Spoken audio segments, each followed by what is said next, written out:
La route de l'oubli. Une famille américaine, John, sa femme, Lisa et leurs deux filles, Emily, 12 ans, et Sarah, 7 ans, décida de partir en vacances à travers les États-Unis.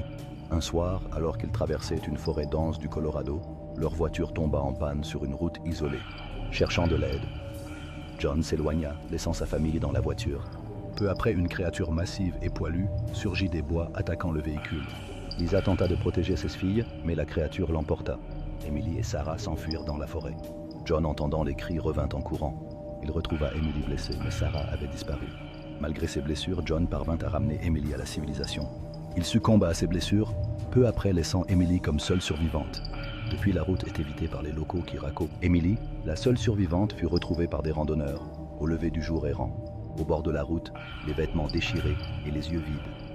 Elle fut prise en charge par les autorités locales, mais ne prononça jamais un mot sur ce qui s'était passé cette nuit-là. Les enquêteurs, intrigués par la disparition de sa famille, fouillèrent la forêt pendant des semaines. Ils découvrirent des carcasses de voitures abandonnées, dissimulées sous des feuillages épais, et des traces de griffes profondes sur les troncs d'arbres. Depuis, la route est surnommée la route de l'oubli. Les habitants des environs racontent que certaines nuits, on peut entendre des cris lointains et des bruits de pas lourds résonner dans la forêt. Certains affirment même avoir aperçu une silhouette massive rôder entre les arbres. Cette légende entoure la route d'une aura inquiétante, rendant chaque voyage une aventure troublante. Chaque année, des aventuriers tentent de percer le mystère de cette route maudite, mais beaucoup reviennent avec des histoires terrifiantes, tandis que d'autres ne sont jamais revus. Malgré les avertissements, la curiosité attire toujours des âmes intrépides. Ils ne savent pas que la nuit peut révéler des horreurs au-delà de leur imagination. Lorsque le grondement résonne dans la nuit, une peur collective s'installe. Ils se rendent compte qu'ils ne sont pas seuls et une présence maléfique semble les encercler. La panique s'empare du groupe alors qu'ils réalisent que la légende n'était pas qu'une simple histoire. La créature des ombres, celle qui hante la forêt, est bien réelle. Un par un, les membres du groupe disparaissent dans l'obscurité et des cris résonnent au loin. Le silence qui suit chaque disparition est plus terrifiant que les bruits eux-mêmes. Les survivants, désormais unis par la terreur, comprennent qu'ils doivent affronter leur peur pour échapper à cette nuit cauchemardesque. Ils se dirigent vers le cœur de la forêt, poussés par l'espoir de retrouver une sortie. Dans cette clairière, le temps semble se figer et la terreur dépasse l'entendement. Les silhouettes des arbres semblent les observer, comme si la forêt elle-même était complice de ce qui les traque.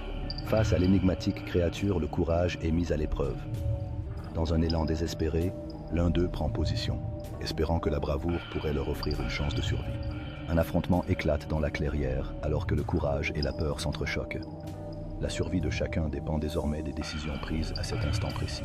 Profitant de cette ouverture, le groupe se rassemble rapidement, déterminé à échapper aux griffes de la créature qui les traque. Chaque seconde compte dans cette fuite frénétique. Dans une course effrénée contre le temps, ils traversent la forêt, en espérant apercevoir une échappatoire. L'adrénaline pulse dans leurs veines, alors qu'ils entendent le souffle de la bête derrière eux. Le pont apparaît comme un symbole d'espoir dans cette nuit cauchemardesque. Mais la peur d'être rattrapés par la silhouette diabolique les pousse à avancer sans hésitation. Alors qu'ils traversent le pont, l'eau tumultueuse en dessous semble résonner avec leurs craintes. Leurs cœurs battent à tout rompre alors que la créature les suit de près. Dans une ultime course contre la mort, le dernier membre de l'équipe franchit le pont au moment critique. Le souffle de la créature est palpable, mais l'union et le soutien des amis suffisent à le sauver. Réunis sur la rive en sécurité, ils se laissent tomber soulagés, mais conscients que le cauchemar n'est peut-être pas encore terminé. La forêt semble toujours vivante, prête à révéler d'autres secrets. Recueillis après leur évasion, ils partagent leurs peurs et leurs souvenirs de la nuit. L'angoisse persiste sous le ciel étoilé, tandis que la forêt observe silencieusement.